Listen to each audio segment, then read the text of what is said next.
সিম গাছগুলোর পদ্ধতি দেখেন, সিমগুলোর অবস্থা, একটা গাছে কী পরিমাণ সিম দেখেন, প্রতি থোকায় ঠোকায় সিম।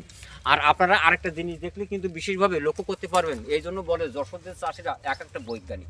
কারণ দেখেন এখানকার মূলত ক্ষেতটা কিন্তু আপনার বেগুন ক্ষেত এবং ঝাল ক্ষেত। দেখেন ঝাল গাছগুলোর অবস্থা, একটা গাছে মনে হয় 1 কেজি থেকে হাফ কেজি থেকে 1 কেজি পর্যন্ত ঝাল আছে একটা গাছে। আর বেগুন গাছগুলো এখন অবস্থায় বেগুনগুলো মাটিতে ঝরে পড়েছে এবং প্রচুর পরিমাণে বেগুনও আছে।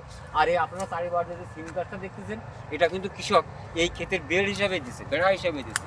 এই সিম গাছগুলো দেখেন এঁটে গেছে, ফলে এখান থেকে গরু ছাগল হাঁস মুরগি তো ভিতরে আসতেই পারবে না, মানুষজনও সহজে এসে বেগুন গাছ তুলতে পারবে না এবং ঝাল তুলতে পারবে না। কৃষক কিন্তু এই বেড়া হিসাবে চারিবার দিয়ে সিম গাছের বেগুনটা দিয়েছে, আর নেট আকারে দিয়েছে যাতে কোনো পশু পাখি বা পক্ষী জাতীয় কিছু এসে ঝাল এবং বেগুনগুলো নষ্ট না করতে পারে।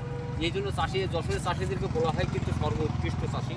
এবং এদের এই যে বুদ্ধি, এই যে মেধা, এই মেধার কারণে কিন্তু এরা প্রতিবার এই রবিখণ্ড থেকে ব্যাপকভাবে ইনকাম করে থাকে এবং তারা লাভবান হয়ে থাকে। শুধুমাত্র তাদের এই নিজস্ব তারা এখন কিন্তু লাভবান হয় এবং তারা চাষবাসের দিকে উৎসাহিত। তবে এই ভিডিওটা ছড়িয়ে দেবেন অন্যান্য দর্শকদের মাঝে, যারা এগুলো দেখে আরও উপকৃত হতে পারে এবং এরকম পন্থা অবলম্বন করে তারাও চাষবাসে অধিক পরিমাণ লাভবান হতে পারে। ধন্যবাদ সকলকে।